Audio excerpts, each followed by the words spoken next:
Are you always coming up with ideas? Do you marvel at successful business owners? Do you hate being told what to do?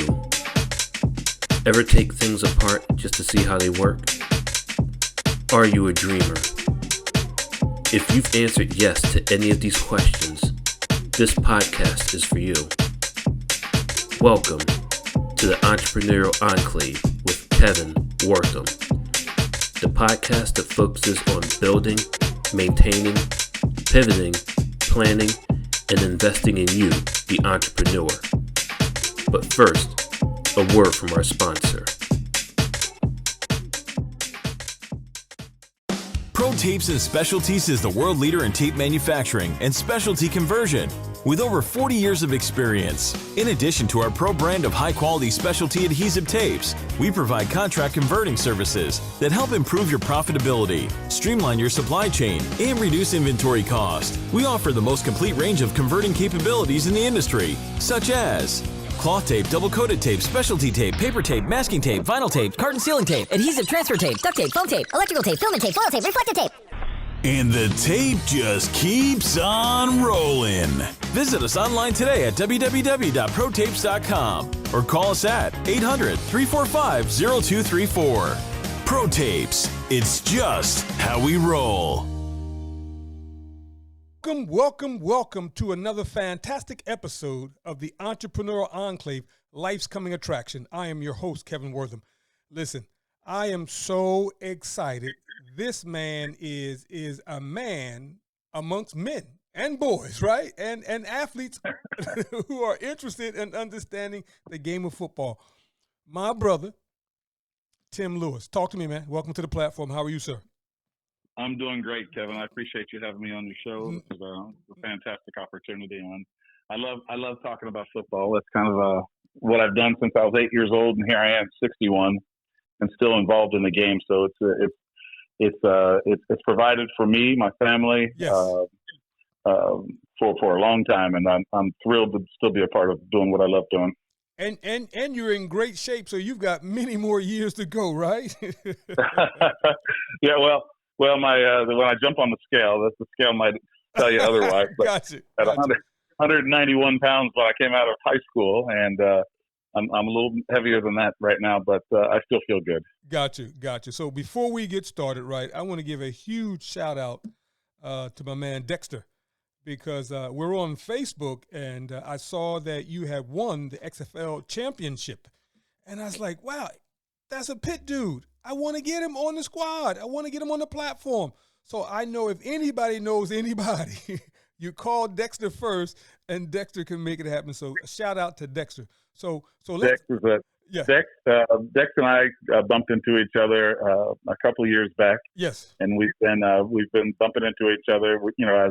As Pitt has joined the ACC and yes. Georgia Tech. Of course, there's a big gathering of Pitt folk in and around the Georgia Tech game whenever they play here at home. And of course, I coached with the Falcons, and I've lived here now in Atlanta. We've made our home here in Atlanta. So Dex and I, we haven't put any smoke in the air yet together, but I know that's just on the horizon. Absolutely. So let's start from our beginning. You were the class of 80 or class of 81? I was the class of 82. I think I got drafted in April of 1983. So my last game was the Cotton Bowl. Got you. Okay. So because I came there in 83. Okay. And you were there with Duck Lewis, right? Yeah, Ducky Lewis. Yes. Yeah. Melvin Dean. Yeah, yes, sure. Melvin Roger Dean. Kingdom. Yes, Roger Yep. Kingdom. Wow. So when I got there, right, you were already a legend, right? Because guys would often no, seriously, man, seriously, right? Especially if you were going to be a D-back, right? You were like legendary because everybody talked about your antics, and how well you were athletically, right? And how you would just hold that corner down, right? So you were a legend, man. So here we are. I get a chance to talk to you almost 30-some years later. So it is indeed my pleasure. And one good thing about Pitt men, it's almost like a fraternity. We don't have to be the same grade, the same year, But if you play football, there is that automatic connection that we want to support each other. So I thank you again for taking this time. So I feel that. I feel the same way as I scroll through Facebook. I'm a member of the Pitt Fanatics and the Pitt Football Men and all kind of. I'm all about Pitt. So absolutely. I get a chance to scroll through those things, and I see the names of guys that either I played with or followed me or preceded me, and I always think, you know what, the tradition at Pitt, the pride. It's amazing to me. And my son, of course, yes, is I've got a 16-year-old, 6'6", 205-pound, sophomore that's going into his junior year, and he's getting recruited, and he's being offered here and there. And Pitt hasn't offered him yet, but he's met Coach Narduzzi a couple of times, yes. And it's really funny to see how he looks at Pitt. Yes. Looking at Pitt through his eyes has really brought more pride to me, because he looks at it like, wow, they just won the ACC. Yes. He knows Kidon Slovis, and he went to the Manning Passing Academy last year, and he's a wide receiver, defensive back, outside linebacker now. So he's getting it, and he's into the whole college recruiting thing. Awesome. And it's amazing how much he's taken to Pitt, and how much I asked him the other day. I said, all these schools that are reaching out to you and friending you on Twitter and Instagram and following you, and we've got 5 committable offers now, and he's like, yeah, but I still want to go to Pitt. Awesome. That makes me feel good. You've raised him well. Yes. but truth be told, though, right? When your son is playing the position of D-back, is he physical? Yeah. Oh, yeah. So, okay. Well, he's.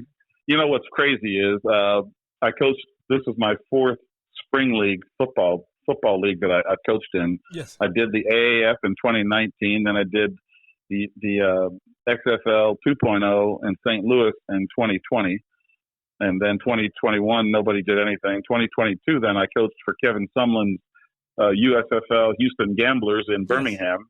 Yes. And so I had my son, and I was coaching at my son's high school then in the fall. Okay.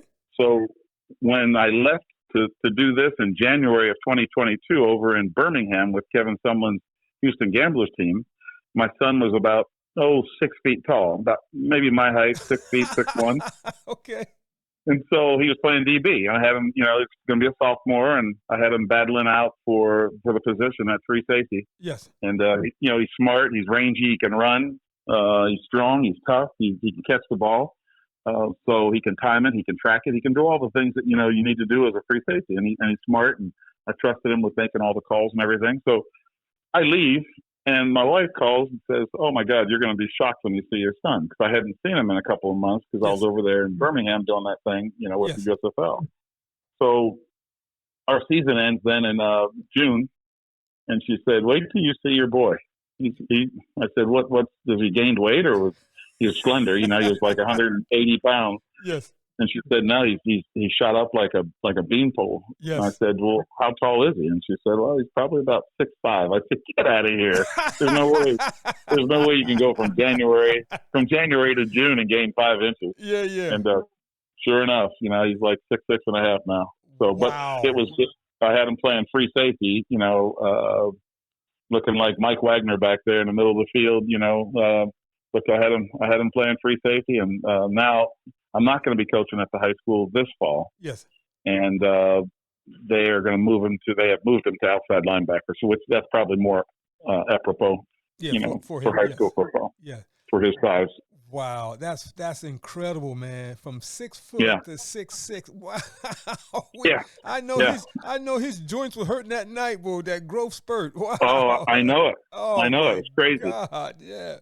Crazy. So you leave Pitt, and who picks you up in the draft? So I was the 11th pick in the 1983 draft to the Green Bay Packers. Wow. So that was the same year.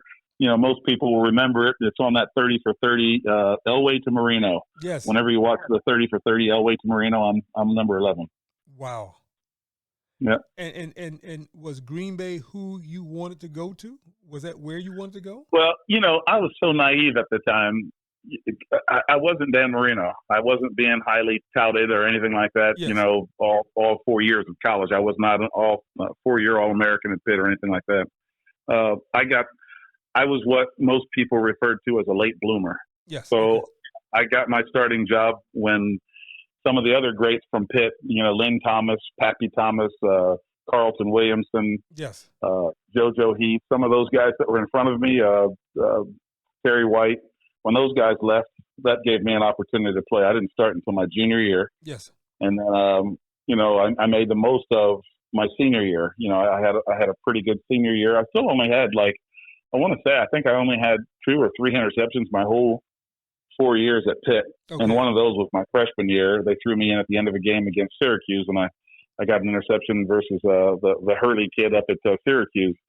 But I didn't have a whole bunch of production. You know, we were a big zone team. We weren't a big man team at the time. Yes. But I didn't have a whole bunch of production in college, but I was still, you know, 5'11" and 7/8, 191 pounds, ran fast, could jump high, could bench press, you know, I was strong. Yes. I was athletic. I was flexible. I was aggressive. I could hit, you know, so I think that's what attracted the scouts. What I did was I didn't get invited initially to the Senior Bowl. I didn't get invited to the East-West Shrine initially. Yes. But like a week after our season, after I finished the Cotton Bowl, Coach Fazio was the head coach at the time. Yes. You know, he called me and said, "Hey, look, there's an opening out in you have to fly out to Palo Alto, California. You're going to have to, you know, go out there. You're going to be a substitute. You know, if somebody got hurt and they're looking for a guy, and I know the coach that's running the game or the organization that's running the game, would you be interested in playing the East-West Shrine?" And I said, I would. So I go out there. I play against John Elway. Okay. You know, here I am out there, the big timers, and I had a pick. I had a couple of kick returns, and the next thing I know, that's where really it all started for me. Got you. Because as we were, you know, winding the week down, I had a pretty good week of practice. I was covering people man to man. We had never done that before, but I was learning quickly. At Pitt, we weren't a big man team, but I had a pretty good week, you know, and had a good game. Yes. So then I get a call as we're going to the game. We're on the bus, and one of the coaches says to me that, hey, they need a DB to play in the Senior Bowl. And a guy got hurt, and they would like to fly you directly from here after the game from California to Mobile, Alabama. Would you be interested in doing that? And I said, I absolutely would. Wow. And they said, Coach Fazio will talk to your teachers and let them know, you know, what's going on. We've already got it arranged. You know, yeah, you're going to get on a plane. Here's your, you know, there's a ticket waiting for you at the airport. You're not going back to Pittsburgh. You're going to Mobile, Alabama. So that's what I did. Is I got a plane then from San Francisco to Mobile, Alabama. Yes. And I had a really good game there. I was the defensive player of the game for the South team or the North team, whichever one I was on. I got a little bowl for it. Yes. And it was amazing. I went from being and you know, all around the hotel that week, scouts were, you know, the pro scouts were milling around, and agents were milling around. Yes.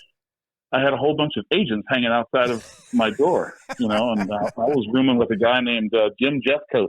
Yes. You know, big defensive lineman that played for the Cowboys. Yes. And he was my roommate. And then they moved me from his room to I started rooming with Chris Hinton. Okay. And Hinton was the big offensive lineman that, you know, got traded Denver to Indianapolis for the John Elway trade. So he was number 2 in the draft. So it was crazy when I got out there. A guy named Sanjay something or other got injured. They didn't even know what position I played. Frank Bush was the coach. Bob Valicente was the secondary coach, and he's still a good friend of mine. And he told me the story. He said, yeah, we didn't know whether you were, with your size, we thought you were a safety when we saw you. But you told us you played corner, so we just had you play both. But you had a great week of practice. I was covering, you know, it was the first time I got a chance to cover top-notch wide receivers in one-on-one situations, you know, in front of the pro scouts and everything were there. And that's really where I caught fire. Agents would come by the room at night and be throwing their flyers at me and everything. And I'm like, what do I do? I mean, who do I sign with an agent? What do I mean?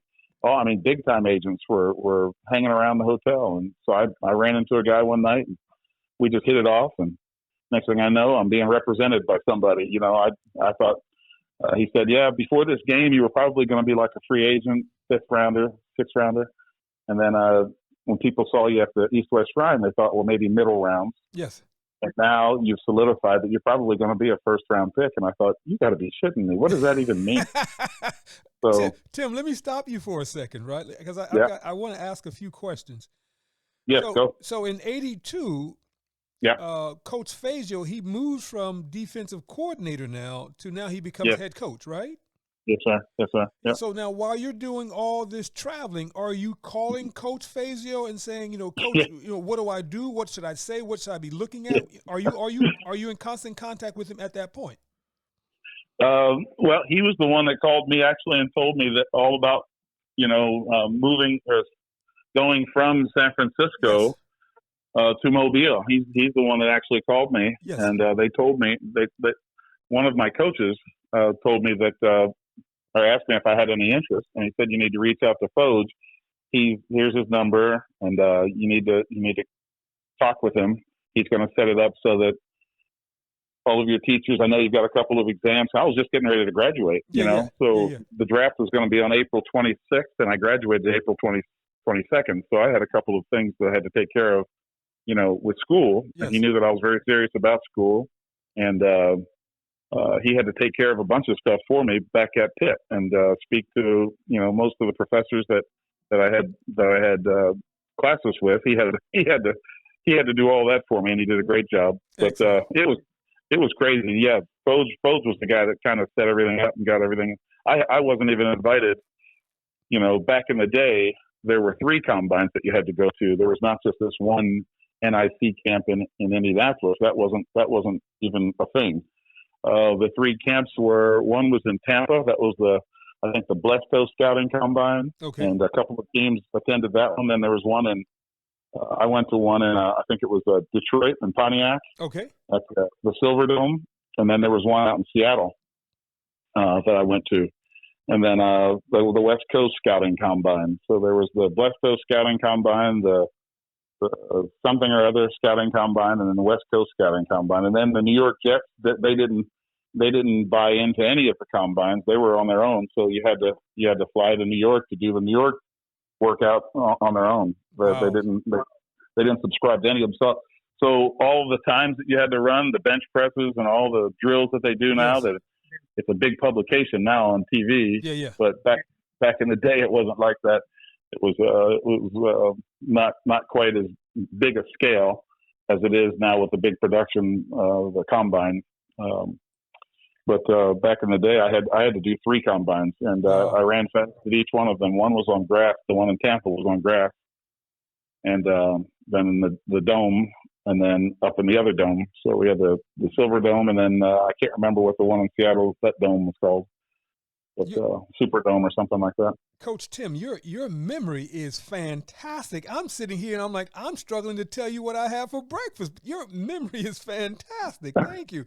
So well, it was such a whirlwind for me because I like I told you, I didn't have a bunch of interceptions, didn't have a lot of productivity, but I always knew. I had an interesting conversation. I tell my son this all the time. When people decide or when people know themselves who they are, it's hard for you to stop, but for somebody else to stop you. And it wasn't until somebody actually sat in the locker room and told me that they thought I was really good. Yes. Somebody that I thought was really good. Yes. Told me that they thought that I was really good. That's when it kind of hit home with me. I always knew I could run and jump and catch and with anybody. I knew I was always individually a really talented athlete. Yes. I didn't quite know how I fit into the football program, though. Got you. And one day I was sitting in the locker room, and we had just got done working out, and Dan Marino looks at me and goes, "Hey, Lou, what the F is going on?" I'm like, I look at him. He goes, "Dude, you're like one of the fastest guys on the team. You're strong as an ox. You can jump out the building. You cover people in practice every day. Yeah, I had to cover Dwight Dwight. I remember Dwight. Yeah, Dwight Collins. Yeah, You had to cover Dwight Collins. You got to cover Julius Dawkins. You got to cover all these guys. You do a great job of it. He said, "You're the toughest guy that I have to complete a ball against. What the hell's going on? What gives?" And it wasn't until he made those comments. He said, "Dude, you need to be a starter, and you need to take the position and run with it." And it wasn't until that time that I said, "You know what?" And when I remember laying on my bed there, the Tower C, yes, staring at the ceiling, going, "Holy shit, Dan Marino thinks I'm good." Then I must be good. I must be good. I might as well go ahead and try to exert myself here and try to figure out exactly what's going on with regards to why I'm not playing as much or making as many plays. But then I remember my senior year, I just let it rip, and just everybody that was in front of me I knocked down, and everybody that threw the ball my way I tried to go get it. And it ended up working out, Now let me slow you down again. What was your reason? Why did you want to go to Pitt? And who recruited you at Pitt? Yeah, that's a great question. That's good. So I went to school at Pitt because of one guy and one guy only, really. And probably Joe Moore was the guy that recruited. He recruited the Southeastern Pennsylvania. Yes. And so he recruited me, Barry Compton, John Hendrick, all the guys that came from the Southeastern PA or New Jersey. And Bill Moss, Chris Dolman. Yes. All those guys that came from the southeastern part of the state, or the eastern side of the state, I should say. Barry Compton, we had a big old nose tackle from up and around Scranton, Wilkes-Barre. So, yeah, all the guys that came from over that way, Joe Moore got. But when I got there, Coach Sherrill was the reason that I stayed. Yes. Jackie Sherrill, and to this very day, Jackie is like a father figure to me. Awesome. I grew up with a single parent family. Yes. An older brother, Will Lewis, who's also in football, and then my oldest sibling is Janet, my sister. She lives here in Atlanta with her husband. Yes. And so when Joe Moore, I'll never forget it. I was, you said I got a good memory. Then the stuff, what's crazy? The stuff that I remember is golf and football. So those are the two. That's all you need in life now, brother. That's all you need in life: golf and football. I can remember what club I hit wherever I was, and what hole. But anyway, for 20 years. But I don't remember a whole bunch of other stuff. But anyway, with regards to football, I remember practicing basketball at Penridge High School in Percy, Pennsylvania. Yes. And this guy walks in with a cigarette in his hand, in his hand, and a briefcase in the other. And he's, "Hey, where's Timmy Lewis? It must be you." He's got a gruff, really heavy, gruff, absolutely smoker's voice, and he wore the old derby, like the old what do you call it? That kind of tweed hat that Bear Bryant would wear. And, yes. He's got on the tweed jacket, and he says, "It must be you. You're the only black kid in here."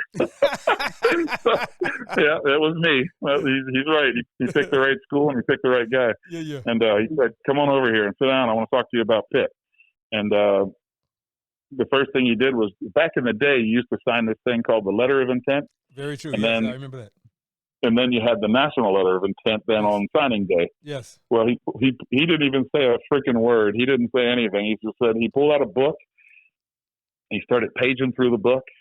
Now, my basketball practice is still going on, and we're sitting up over in the stands. Yes. And, he's paging through this book. Here's the university. Here's the Cathedral of Learning. Here's the stadium. Here's a picture of the campus. Here's a picture of downtown Pittsburgh. All right. Here, sign right here. You want to go to school here, right? So he pulled out this blue card. He gave me a pen, and I signed it, and that was it. Wow. But I was being recruited by West Virginia. Ted Cottrell, who's still a good friend of mine, was recruiting me I hired Ted when I was the AAF head coach at Birmingham. Ted was my linebackers coach, but Ted was a defensive coach for Rutgers University. Yes. Jack Henry was the recruiting coach from West Virginia. I committed on every trip that I went to. Every place I went, I said, "Yeah, I'm coming." And then I got to Pitt. And I was like, "No, this is it." Wow. Because I remember there was once a practice. I don't know if they outlawed it at that time, but he used to smoke on the football field. Doing Yeah, practice. Coach Moore. Yeah. Coach Moore. I used to. That was when Rocky, the movie Rocky, was out. Yes. One of the first Rocky movies, and he used to his workout at lunchtime. The players would get a big kick out of it. We'd be up there working out or doing whatever we're doing around the stadium, and Pitt Stadium was right up there on top of the hill, and Coach would be up and around. The top of the stadium was flat, so you could jog all the way around the top. And he had on the big, long swimmer's type coat. Yes. He had the towel wrapped around his neck. Yes. He'd have a cigarette in one hand and an apple in the other. And I'd say, Coach, what in the hell are you doing? He's like, well, you got to eat your lunch, don't you? And I got to have my smoke. So I'm like, oh my God. He'd be jogging around the upper part of the stadium with a cigarette in one hand and an apple in the other. Wow, that's crazy. That's crazy. What a trip. I love that guy. So now in terms of Pitt life, right? Had you ever been to the campus before, and how did you find the campus when you got there? No, I had never been. Like I was just telling my daughter this morning, my 18-year-old just finished her freshman year at Birmingham Southern. Okay. And she came in, and this morning we just moved her back in. From she finished her finals and everything, and just moved back in this weekend. And she came in and sat in my bed this morning. We're sitting there just talking. How was your freshman year? What do you remember about college? It's funny that's your question. And I said, I didn't even know there was a town outside of Allentown, Pennsylvania. Wow. When I grew up, all we did was as a family. Yes. I grew up in a trailer in southeastern PA in Bucks County. Yes. And the furthest I had ever gone was to my dad's job in Somerville, New Jersey. Yes. As far north as I had been was Allentown, Pennsylvania. Wow. And as far south was 40 miles south to Philadelphia. And that was it. I'd never been to Harrisburg. I'd never been to Pittsburgh. I'd never been, of course, anywhere out, anywhere west past Reading. I think we went to Reading one time for a family reunion. Okay. And then I lived right close to the shore, but I'd never been down to the New Jersey shore even. The closest I'd ever gotten was to Somerville, which is where my dad worked. Yes. And so that was my existence right there, Wow. as a teenager. So when I got an opportunity, I got recruited by Virginia Tech, and one of the other kids that I played high school football with, his father drove us from our area down to Blacksburg, Virginia, for that visit. Yes. First time I'd been on a plane, Allegheny Airlines. I went to West Virginia. I had to fly through Pittsburgh. Yes. That was cool. It Wow. wasn't U.S. Air back in the day. It was Allegheny Air. But let's see. Then I went to Rutgers, Villanova. Yes. Drove down to those, and then of course Pitt called, and I went to Pitt. So when I went to Pitt, that was it. So and how did I find the campus? It was a city. Yeah. So I remember I grew up. People always tell me I'm a country boy. I'm really not necessarily in the country, but in the woods. I grew up in a forest. Yeah. Like no street lights, no road signs, none of that shit. I grew up on a dirt road, with gravel on it, and in the middle of a heavy, dense forest in eastern PA. And so when I got to Pittsburgh, I remember Kip Smith was our trainer. Okay. And Rick Burkholder, who now has a bunch of Super Bowl rings with the Kansas City Chiefs, he was like an assistant student trainer. But anyway, when I got to Pitt, Oakland fascinated me, and it wasn't too long that they were, my nose was starting to bleed. I became anemic because my dumb ass was sitting up at 2 o'clock, 3 o'clock in the morning, staring out the window, going, "Oh my God, there are people still up. What are they doing? Where are they going? The lights are still flashing. People are driving on the street. Where are they going? Where are they coming from? What is?" So it freaked me out a little bit as a dude that grew up in the woods. It was pitch black in my house at 8 o'clock at night. So I had never seen anything like this. And people down in the Towers lobby, and and eating pizza at 1 o'clock in the morning, and the Dirty O, and I mean that was all just an absolute shock to me. So I wanted to take it all in, and I was fascinated by it. So here I am, having issues with my health because I had no idea how to monitor myself. I didn't know that this was a thing, that people actually stayed up till 3 and 4 in the morning. Who picked you up from the airport? Kenny Basham. Kenny Basham. I don't know if you remember old Crash and Basham? I remember him, yes. So Kenny Basham, he was an old dude that was really loyal to the program. Yes. He hung around with all the coaches. He did odd and end jobs all around the school. Yes. Somebody else could probably tell you, more specifically who he was and what all about him. I just remember that his nickname was Crash and Basham, and for good reason. He would pick up kids and deliver kids to and from the airports and do odd and end jobs for different head coaches as they came in and around the program. So you remember Big Lou from Florida? Big Lou, I don't remember Big Lou. Tell me. I want to say Big Lou was off offense, but he came in there with Dexter, Mark Bailey, and all those guys. And Wally. And I do remember him. Yeah, I do. Yeah. He picked me up from the airport. And I think, and I don't know this to be true, but I believe I recall meeting you one time. It might have been at the Black Angus. Oh yeah, the Black Angus. Because that's where they took all the recruits. All the recruits. Yeah, sure. And I think I remember meeting you. And so Big Lou says, "Follow me, do whatever I do, eat whatever I eat." And we got these huge hamburgers. My God! And I thought the hamburgers was going to be the dinner, but no, he says, "No, that's the appetizer." I said, "Oh my God!" and after that, we had a great steak. But yeah, I remember Big Lou. Yeah. So I took my son to LSU's football camp this past year. Yes. And we had a great time down there at LSU. We went to a Ruth's Chris. Ruth's Chris. And yes. I said to my son, he said, what should I get? Yes. And I said, well, this is kind of like a recruiting visit for you. Yeah. I want you to feel like this is a recruiting visit, so get what you want. Yes. So he got what I got. My first recruiting trip, I got surf and turf. Yes. I had never even heard of surf and turf before, but I got lobster and steak. Yeah. I said, go ahead and get the surf and turf. See if you like it.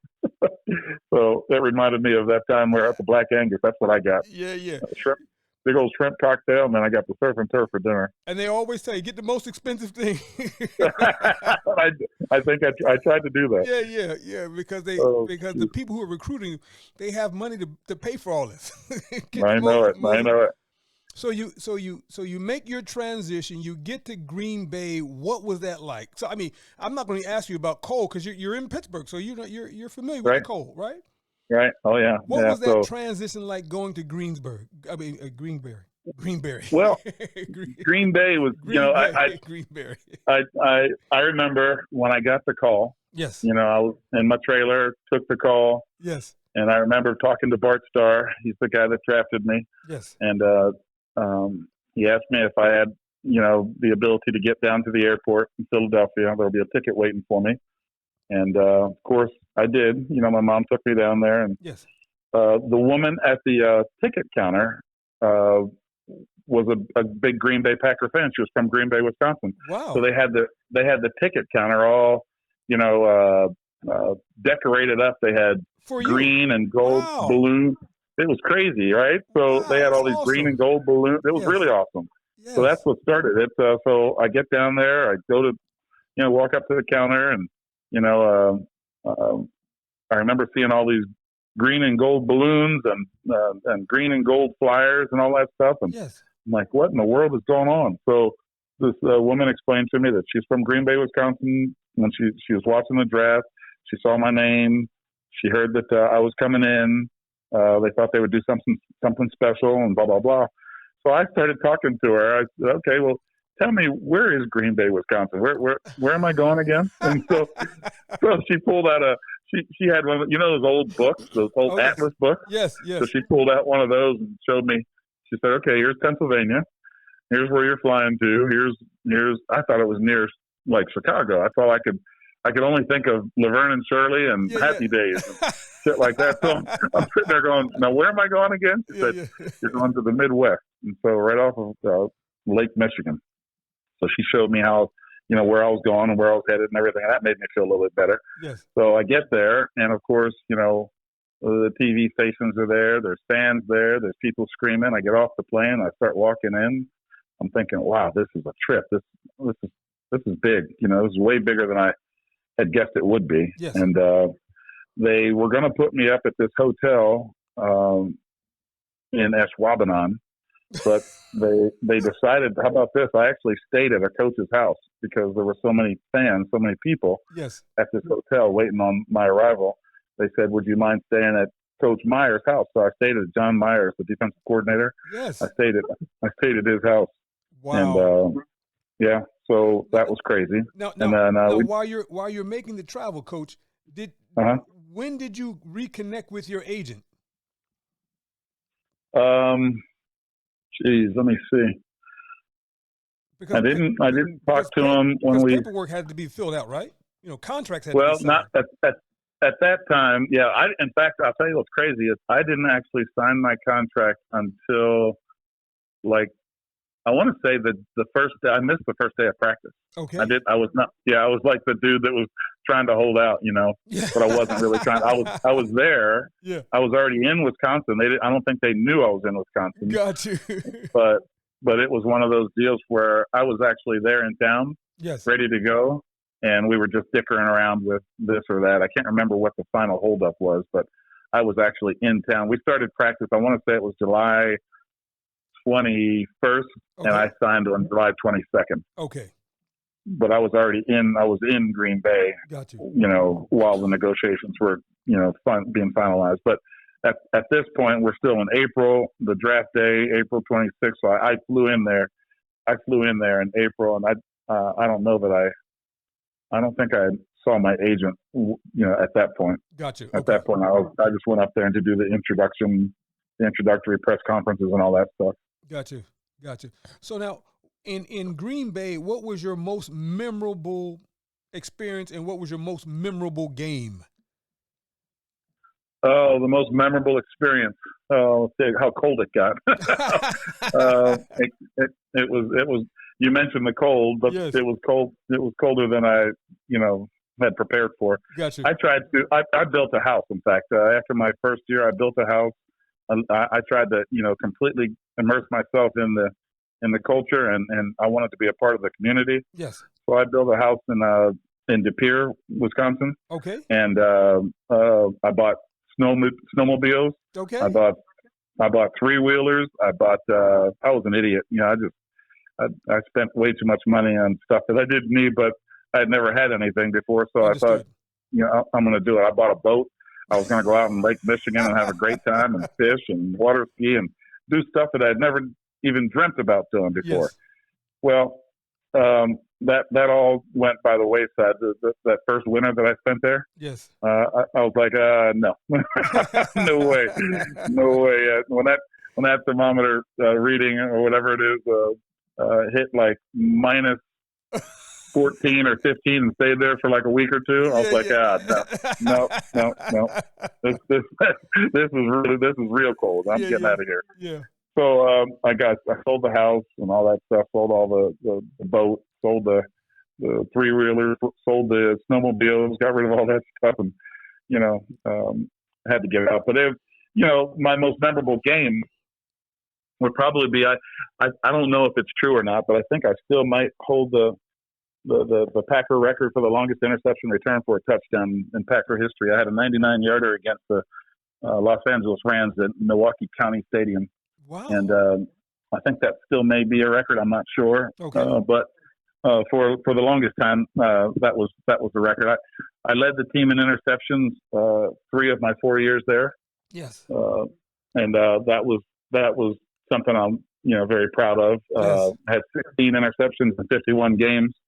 And I could go get the ball. I could tackle. People thought I was a lot better player than I thought I was. Okay. Again, it was one of those deals where I got a chance to play with a guy who I thought was, and most people think is one of the greatest ever, James Lofton. Yes. And a little bit like the conversation that I had with Dan Marino back at Pitt, almost verbatim. We were sitting in the locker room one day after working out. James, myself, Mike Douglas, an outside linebacker, Mark Lee, a corner.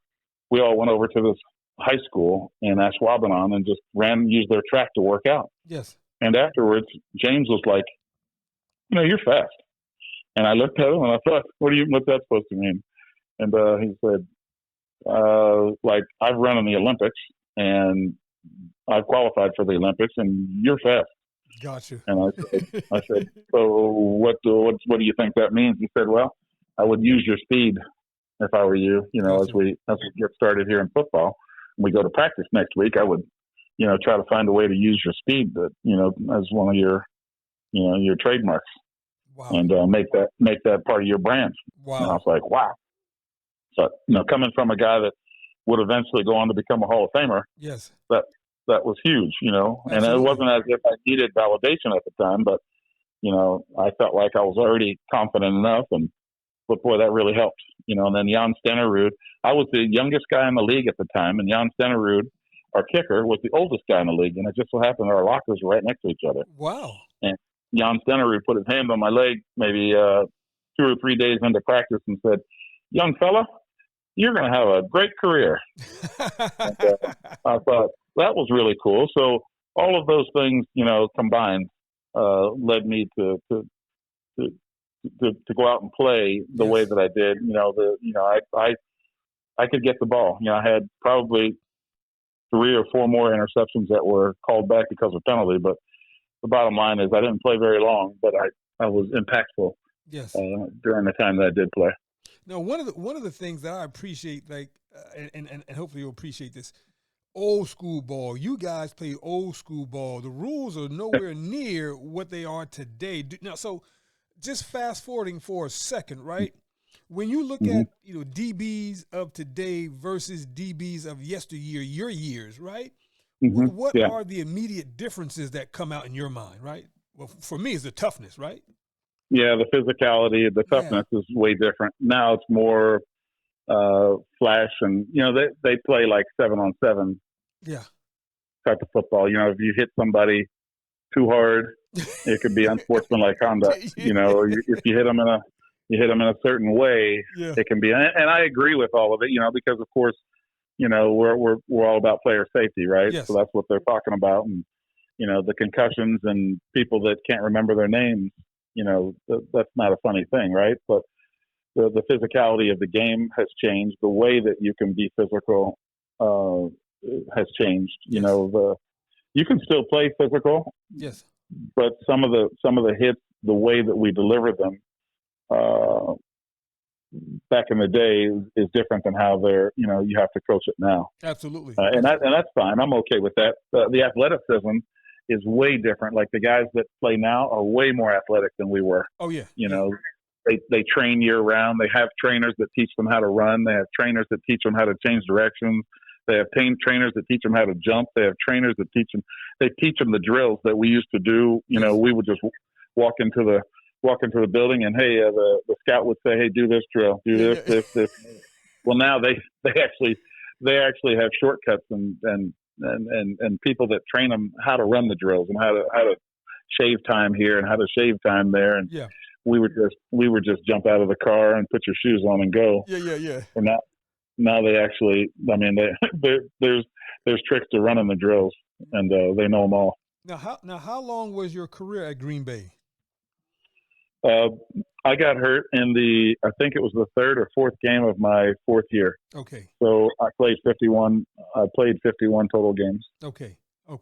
And then 4 years. And then from there, were you able to recuperate, and go to another team, or you said that was it? No, that was it. So I got hurt Monday night, September 22nd, 1986. I got hurt. That was the injury. That was the night. And then on Thursday, I held a press conference and retired. Wow. So just 3 days later. Okay. So now that you're retiring, what are you thinking about? I need to get my fishing boat, or I want to go back into coaching. What do I want to do? What's initially what happened? So initially, I got hurt I did my press conference on Thursday. Yes.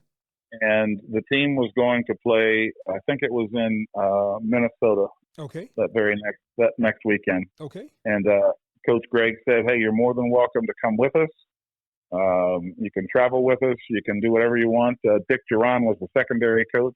He said that he could find something for you to do in the press box or on the field, whichever you're most comfortable.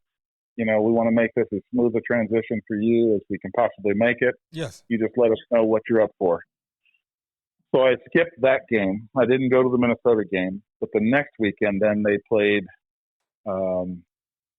in Chicago. Okay. And I did go on that trip. So of course I got hurt versus the Bears, know. So here we are playing them a couple of weeks later.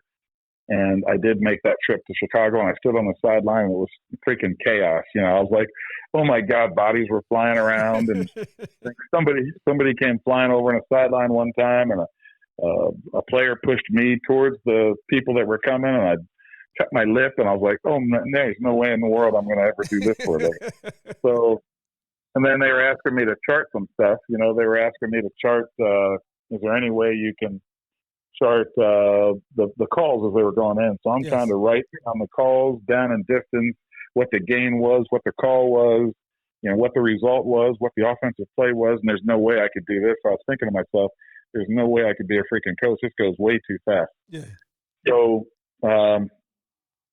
somewhere about, let's see, right before halftime, one of the coaches on the sideline said, hey, why don't you go up to the press box? It's a lot more calm up there, and probably won't get injured, up in the press box. So I did that. I went up in the press box and I just sat down, and it was much more calm, and the environment was much more to my liking.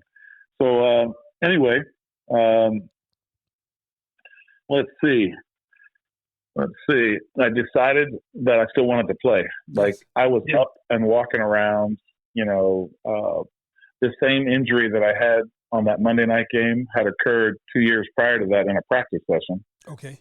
And I contused my spinal cord at that point. And they said, hey, change your tackling style. Don't use your head.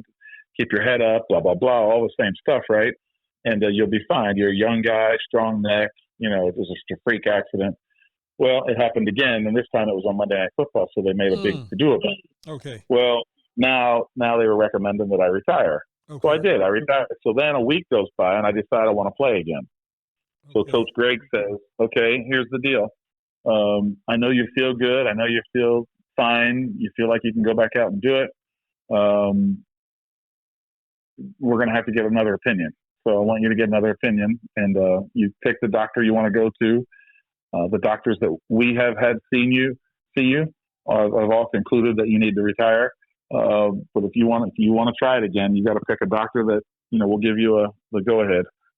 So I did. I found Dr. Anafrio at the Mayo Clinic in Rochester, Minnesota, and I went out to visit him. Yes. And right when I walked into the office, they didn't even have me put on like a gown or anything like that. The doctor looked at me and said, "Are you the kid that got hurt in Monday Night Football?" I said, "Yes, sir." He said, "Yeah, my wife and I were watching that game." And I looked at her and I said, "I hope that kid has his degree." Wow. And I was like, "Oh, shit, that's not good." He said, "But I'll show you what I see here. Come on in here." And I said, "Do I need to put a gown on or anything like that?" He said, No. You don't need to play football anymore. Come on in here. Let me show you." So he took the pictures that I brought, all of my films and everything, and he stuck them up in the light thing, and he showed me what I'd got. He showed me what was normal, and he told me what was going to happen if I continued to play. Gotcha. He said, "You're lucky you got this far. You probably should have been out of the game, when you're 8 years old." Wow. So he said, "How old are you now?" I said, 20. I think I was 26. He said, "Yeah, you're lucky." Okay. He said, "You're lucky. You could have died at any moment." So he said, "I cannot give you a pass to play. If you can search out a couple other doctors, maybe somebody will say yes, but I'm going to say it's a hard no for me." Okay. And that was it. By the time I got, I got the pictures pulled down and went back down. I got the cab back out to the airport. The plane was ready to go. Coach, I got back to the office, to Green Bay. I went over to the office. Coach Greg was already there waiting for me. And he gave me a big hug and said, you can do whatever you want. You can spend time here around the organization, or you can take some time off or whatever. So I took the rest of the season off. I just didn't come by. I didn't go by. Okay. And I thought I was going to do My undergrad degree was in economics, so I thought, well, maybe I'll do something with money and banking. So I did get a couple of calls from Merrill Lynch, Shearson Lehman. I went down to Milwaukee and took a couple of tests. I was going to move to Milwaukee and just represent athletes as like a financial advisor and all that stuff. And I thought that. And then Jackie Sherrill called me sometime in December and said, "Hey, look, Rune Arledge from ABC would like to talk to you about broadcasting. Are you interested in that?" And I did. I flew to New York and got offered an assistant, what do you call it, like a production assistant's job. Yes. And said no. I went out to NBC. I met with Brandon Tartikoff, same program. I again, production assistant. And I thought, well, I know that's a guy that just gets coffee and donuts and tapes wires to the floor and all that stuff.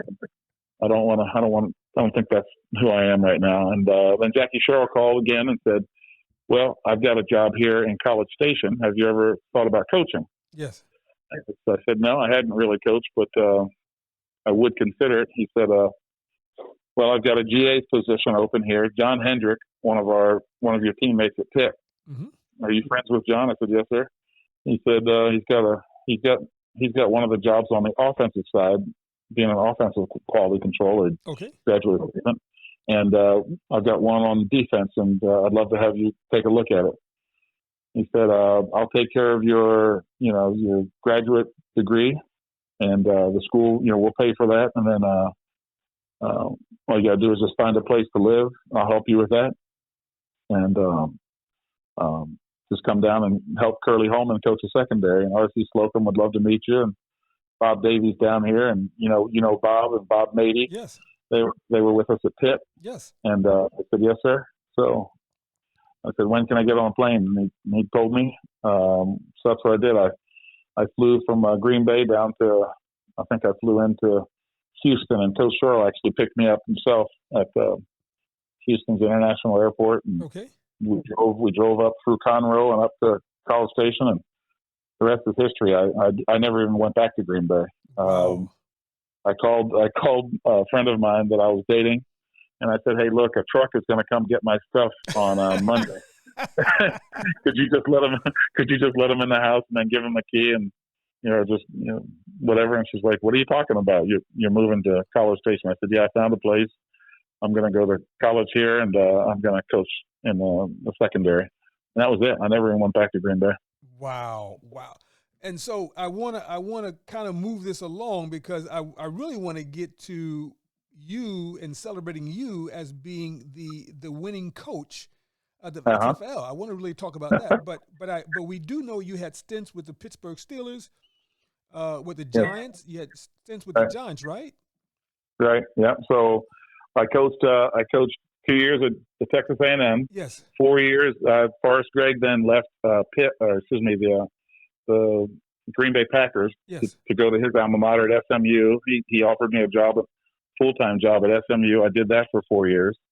And then Johnny Majors, I met Johnny Majors at a coaches convention in Atlanta, oddly enough, and in 1993, and he offered me a secondary job with University of Pittsburgh, my alma mater. Wow. So I left SMU and took a job at Pitt. And then I was there for 2 years, and then I got a call from Oval Janes. I was out recruiting in Fort Lauderdale, Florida. And I was out recruiting, did a home visit, came back to the hotel. I got a call from Oval Janes, our athletic director at Pitt.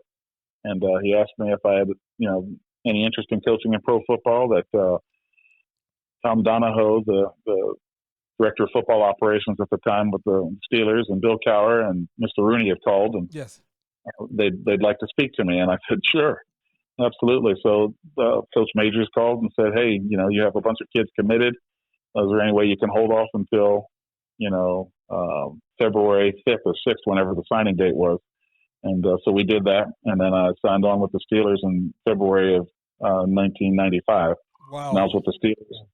I coached the secondary from 95 till 99 for 5 years. And then the last 4 years, I was the coordinator for Coach Cowher, 2000 to 2003. And then he fired me, and I went to the Giants.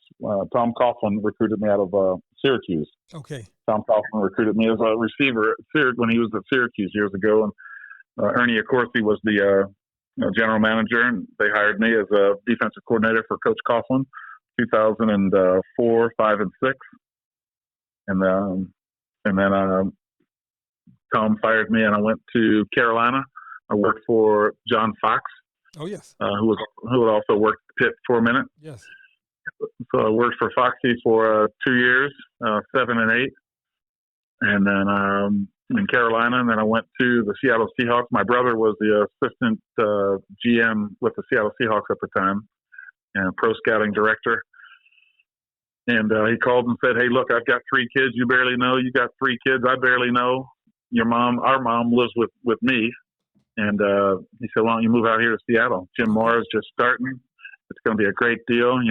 Jim Moore's just his first year and a 4-year contract, and it's going to be great. Seattle's up and coming. We've got some good players, blah, blah, blah." I went out to Seattle. I liked it. I said, "Okay, I'll sign." So I was out there. Jim Moore got fired in 1 year.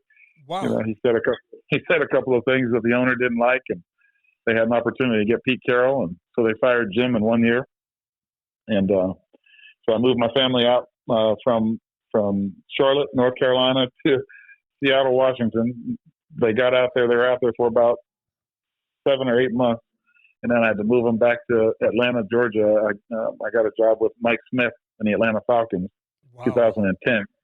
So 2009, I was with the Seahawks. 2010 to 15, I was here in Atlanta with Mike Smith, and we had a good run. And of course, that came to an end. And then I went out 2016 with another Pittsburgh guy, a guy from the Woodland Hills area. A guy named Jim Tomsula was the head coach with the 49ers. So I coached the 49ers 2016 or 16, and then that's my last year. Wow. So let me stop, because I want to ask some important questions. What is your mindset when you get fired, right? What's going through your mind? What are you processing? How do you tell your family that we've got to move again? I lost my job. How do you process all of that? Yeah. Well, the good thing is, it's not easy. Number one, everybody sees football, and all of our neighbors think that it's glamorous. It's a glamorous life that you work in professional football. You're on TV. You make a lot of money. It's professional entertainment. But the truth of the matter is, it's just like any other stressful job. You win, you stay, you lose, you have a bad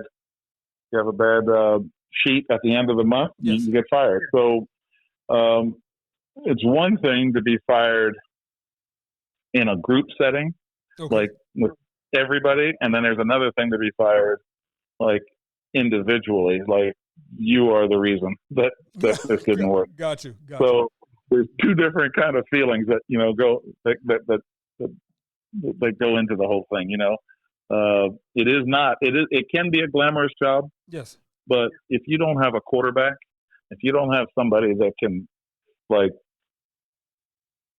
lead the team down the field and give you a reasonable opportunity to win games, yes, you probably are not. You're not going to be able to sustain. It's just no. And the places that I had been, when we put out there on the field a couple of quarterbacks that were not Ben Roethlisberger. When I was in Pittsburgh, yes, we put some guys out there that were never going to give us an opportunity to stay. Neil O'Donnell was pretty good, and then between him and Ben Roethlisberger, we had a couple of dudes, that were just guys.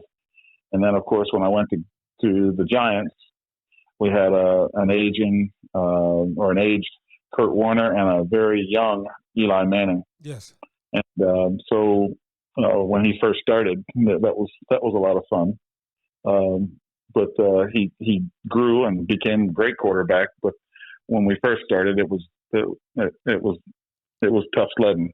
Yes. And then, of course, when I went to Carolina, we had a really good one again, Jake Delhomme. When he got hurt, I think we played. That was the year we played like Vinny Testaverde. We played like about 5 different quarterbacks when Jake got hurt, and none of them were NFL caliber and ready to go. Of course, when we went to San Francisco, the whole Colin Kaepernick, Blaine Gabbert, Oh yes. And so if you don't have a QB in that league, it's really hard to do anything. It's really hard, and everybody's position is in jeopardy. Yeah, So, but I mean, I understand what you're saying, Coach, in terms of how you feel. But how do you share that with your family? That Dad, we've got to move again. I mean, that's got to be a different level of pressure, right? Yeah, I missed that part of it, but I will tell you this: that my family was so young at the time. Got you. I had little teeny kids, so they were let's see, my kids were born. 2 of them were born when I was with the Giants. Okay. And so they were just 1 or 2 years old. Okay. I had my first year with the Giants, and then my third year with the Giants. So they were only 3 and 1 years old. And then I had one with the Carolina Panthers. So that was another 2 moves, but she was just a teeny baby. Gotcha. So we moved out to Seattle with a baby, and then 2 that were one wasn't even in kindergarten yet. So they don't really know it at that time. They're just bouncing around. Yeah. The reason now, to your point, and I get where you're going, is the reason that we stayed here in Atlanta and made Atlanta our home. Yes. Was because at or about the time, let's see now, in 2016, of course, my oldest was born in 2004. Yes. So now doing the math, she's 12. So now she's on soccer teams, she's on softball teams, she's on swim teams. She's developed friends in school. She's in middle school now.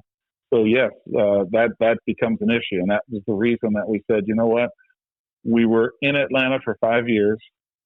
Let's move back to Atlanta because that's at least someplace that they know and they can call home. Yes. So that's the reason that we made Atlanta our hometown. Because of course it was good cost of. I mean the cost of living was good. Yes. We could find a nice home in a nice area. There is a good mix of people. Yes. It's a diverse city.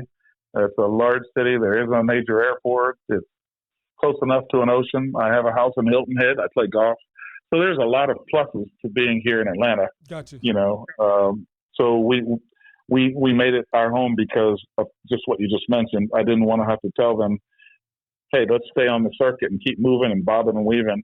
Yeah. And my wife and I had made a decision that even if I were to take a job back in the NFL, any job that I would take east of the Mississippi, we would just leave the house here in Atlanta.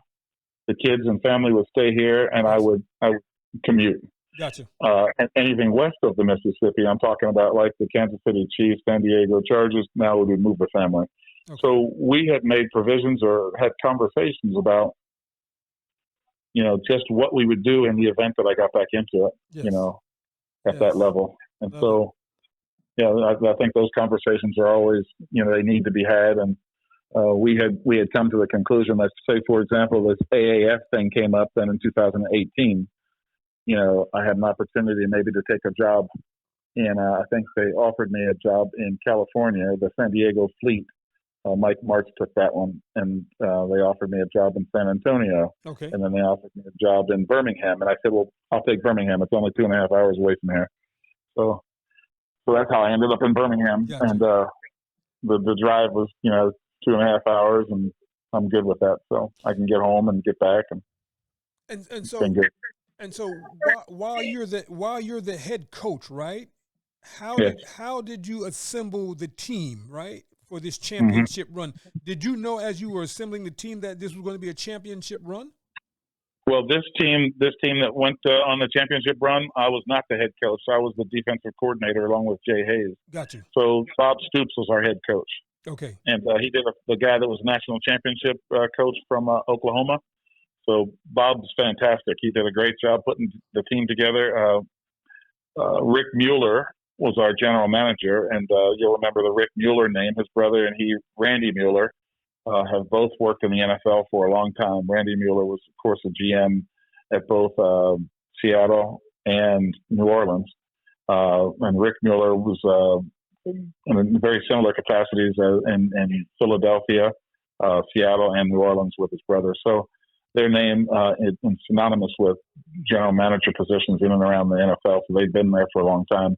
He really put together the team. Okay. He would give just like we would do it in the NFL, the general manager, head coach, scouts would all get together and put together a list of names, hand them out to all the assistant coaches. They would grade and evaluate them, rank all the players. We had a big draft. We drafted, since we were putting together the whole team and not just a rookie draft like the NFL is every year, we had to draft every position from 0 to 70. So we did it like by position. So they did a front 7 draft on defense, and then they did a back end draft on defense. And the back end draft, you were allowed to draft 12 guys. The front end, you were allowed to draft 12 or whatever it was. That's how we did it. Now let me ask this question, Coach. So while the draft is going on for the XFL, right? How many of those players have the potential of going to the NFL? And how does that? And how does that happen? To this, I'm following it every day. I get updates on who all has signed contracts. I think we're up to 18 guys. Wow! So each team had 53 players, just like the NFL.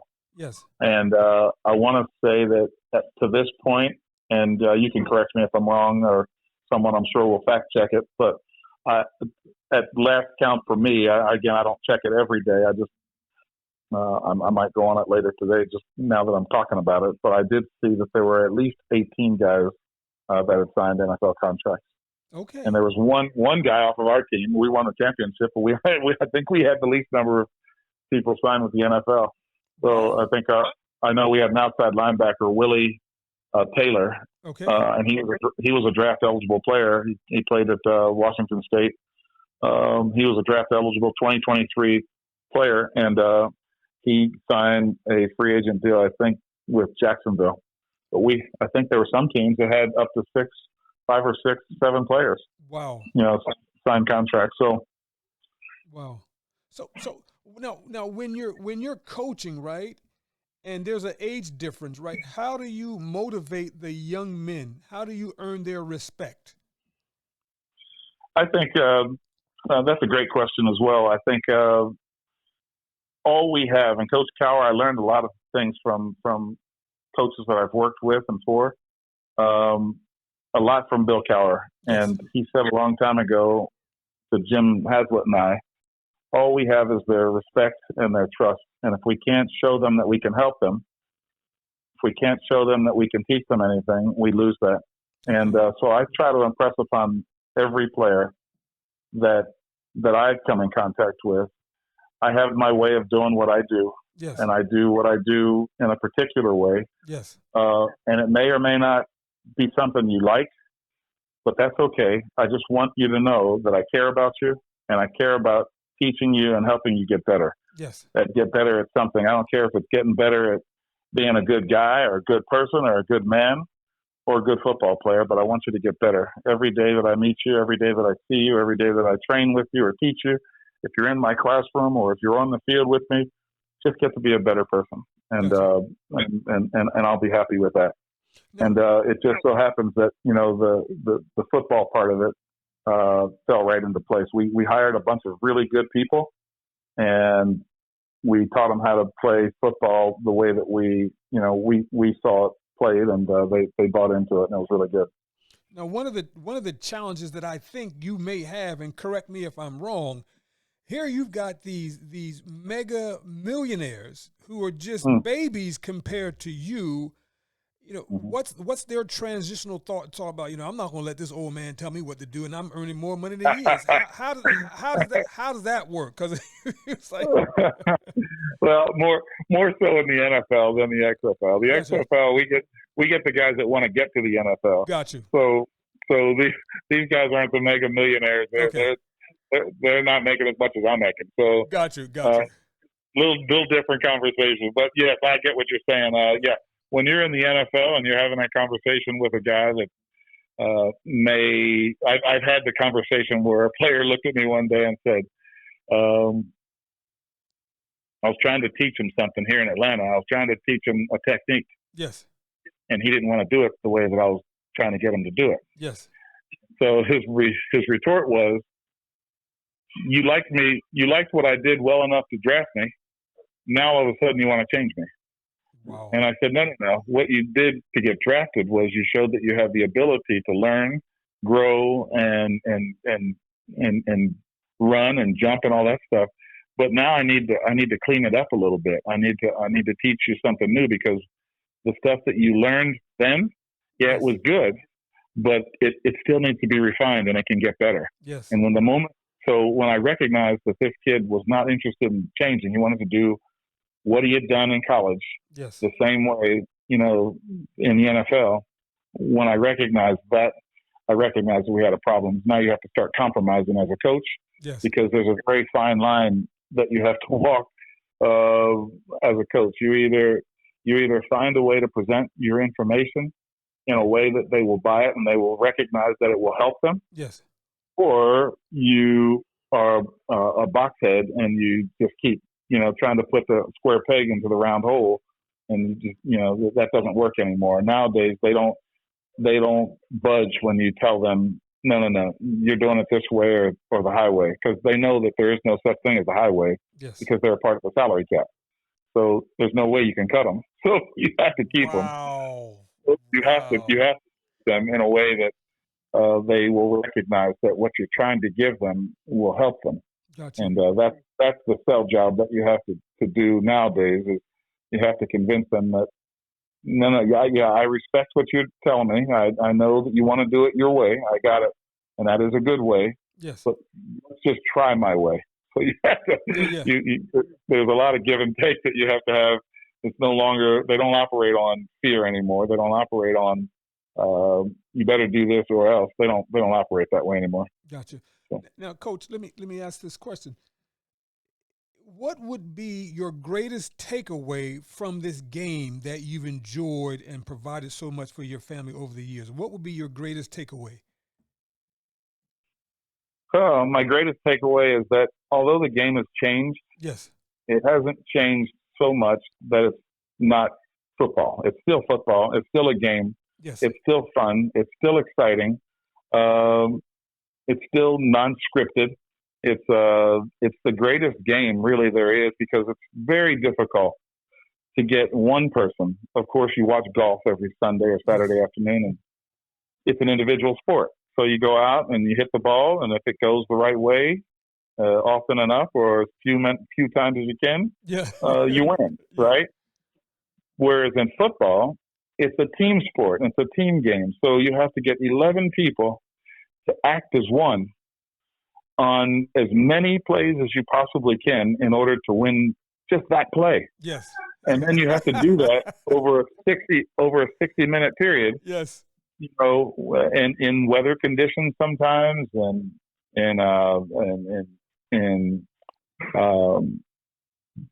sometimes just not the best conditions in somebody else's stadium. Yes. Where you're the underdog, you're the favorite, you're with the pressure of, winning and losing, with injuries, having to replace players, yes, having to teach players,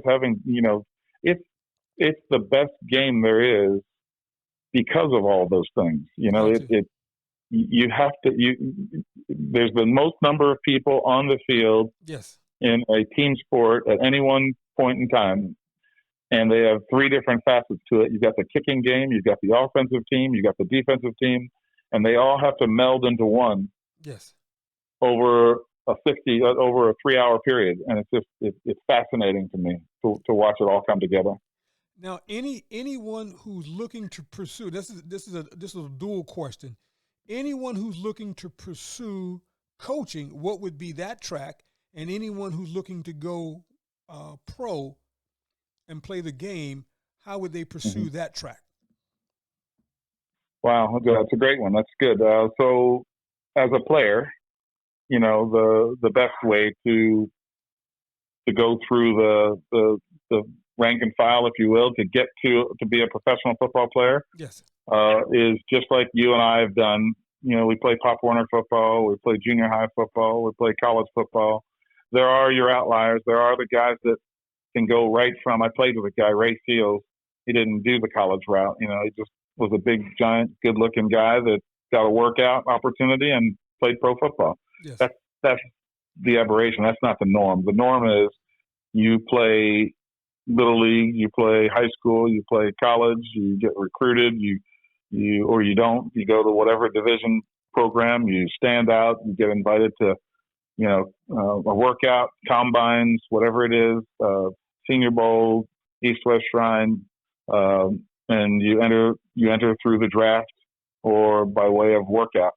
Some kids go to Canada. Some kids do the XFL now. Yes. That's an option. That's a viable option. The Canadian Football League is a viable option. Yes. The United States Football League is a viable option. And then you get, if someone spots you or someone notices you, they give you an opportunity in the NFL. And there you go.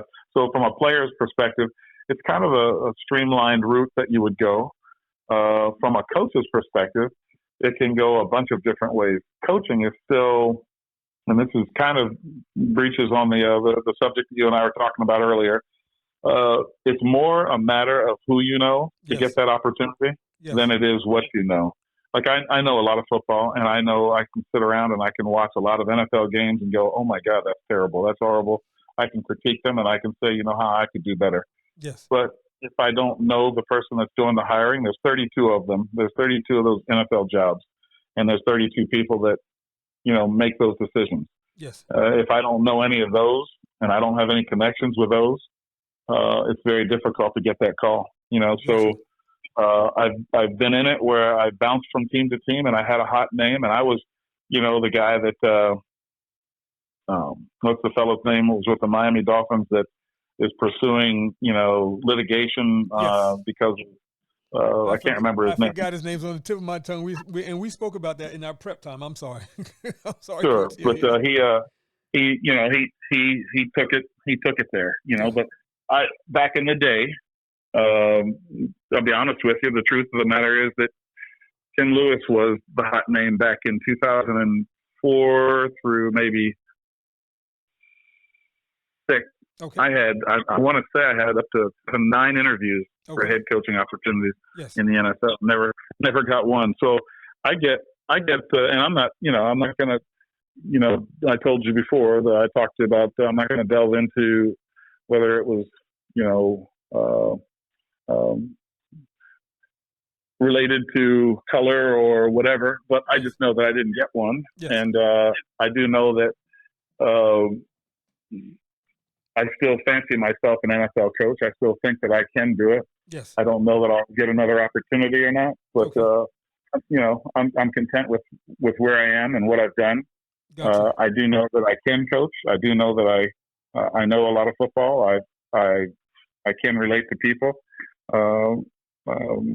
The players that I've had, I've coached Brent Grimes, I've coached Rod Woodson, I've coached Darren Perry, I've coached Carnell Lake and Joey Porter, and I've coached a lot of really good players, and a lot of players that, quite frankly, have gone on to become coaches. Yes. I coached Deshae Townsend, he's a coach in the NFL. I coached Jason Simmons, he's a coach in the NFL. I coached Brenton Buckner, he's a coach in the NFL. Joey Porter coached in this league in the XFL. Rod Woodson was one of the head coaches in this league. Darren Perry was a coach. Hines Ward is a coach in this XFL league. Yes. I've been around a lot of players, and when I see them on the road, yes, I see them at different venues. Every one of them, to the man, will tell me, Coach, I'm coaching because of you. Or awesome. And they could say that to every coach. They could say that to Bill Cowher. They can say that to Marvin Lewis. They can say that to a lot of Dick LeBeau. But I will tell you that many of them have said to me, you inspired me, and that makes me feel good. It's been all worth it because of that. Yes, Coach. Listen. I've taken so much of your time, but man, when you're just talking about stuff you love, this is man. You know what this reminds me of? Just imagine, coming to the porch one Sunday or Saturday afternoon, right? Yeah. And you're sitting at the table, you're sitting at the footstool of your grandfather. He tells these stories about football, right? That's what it feels like. Just listening to you. As I said, man, your memory is fantastic, and it's awesome, man. I just got a funny question for you. I got a funny question for you, Coach. Have you ever thought about putting together a coaching association for all those guys that came from Pitt that are coaching now, like you and Terrell Austin, right? Have you thought about you guys getting together and just, like a little coaching fraternity? that you came I would love it. You're right. I would love it. I would love it. Paul Dunn and I coached together. Paul and I were teammates at Pitt. Yes. And Paul was an O-line coach here with the Atlanta Falcons. We coached together. We had a great time with the Falcons for 5 years. Yes. Yeah, I would love to do something like that. You know, it wouldn't take very much either. No, you know, there are a number. I think Roger Danny Crossman and I worked together. Danny was a Pitt alum, and he of course is now, I think he's with the Dolphins. Okay. Most recently, I know he was with the Buffalo Bills for a long time, but I think he moved down to Miami, and he does a great job. And I coached with him at the Carolina Panthers. But there are a number of Pitt people in and around the NFL that I'd love to reconnect with and associate with. And my kids, I'm sitting in this is a part of our house right now that I've got my fish tank in. I've got a couple of plants in. Yes. It's like adjacent to our deck, our outside deck here. It's like our little sunroom. And my kids affectionately, when we did our draft on November 22nd for the XFL. And then we started just after Thanksgiving. I started with Zoom calls, and I had Zoom calls twice a week, Tuesdays and Thursdays, from 7 until 10. So I had all of our players on our defense meeting with me by way of Zoom for 3 hours, trying to put the defense in. And I'd meet with the coaches then Monday and Wednesday. Yes. And so I'd meet 3 hours on Monday and Wednesday with the coaches, and then 3 hours with the players on Tuesday and Thursday. And I give them Friday off, and we'd start over again next week. So we did that for, oh my God, from just at the end of November all the way up until January. Wow. And so our players, by the time it was all said and done, they're like, Coach, I cannot believe we won the championship starting on freaking Zoom meetings for 6 hours a week talking to your ass about football. Yeah. So that's and how hard is that? I mean, I'm sitting here and so the defense is all in my head. Yes. So I'm just rattling off. Yeah, we're going to do this. We do this, you do that, you do this, you do that. You have this gap, you have that gap. This blitz is called this, and here's how it goes. You know, and I would just install it over a Zoom call, right? So anyway, basically like what we're doing right here. Yeah. So the players were all amazed at that. And I was just thinking, my kids ended up calling this room, because I would do all of my Zoom meetings right here in this room, the barbershop. So when you said this is like sitting around the porch, yeah, I know exactly what you're talking about. The kids called it the barbershop. Like, Dad, you're going to go to the barbershop and have your conversation with your Absolutely. With your team again? So, absolutely. Yeah. Listen, Coach, with the time that we have left, and you've given recognition to a lot of people, are there any particular special people that you want to give a shout out to? Well, I think Bob Stoops was fantastic. Putting together the staff that he did and bringing that whole thing together. I really appreciate him for the opportunity I had to work for him. I worked with Jonathan and Jay Hayes. They're both Pittsburgh guys. Yes. From around the McDonald, PA area, down by where Marvin Lewis is from. But Jonathan and Jay were instrumental in putting this staff together and helping put our team together. They both did a fantastic job. And then, let's see. Of course, Bill Cowher taught me a bunch. I'm always grateful for, that relationship. Yes. I don't have much of a relationship with him anymore, but I remember our times very, very fondly. And I know I wouldn't be where I am if it weren't for him in a number of ways. He taught me a bunch about the game and about people and so forth. Dick LeBeau taught me a bunch. Marvin Lewis taught me a bunch.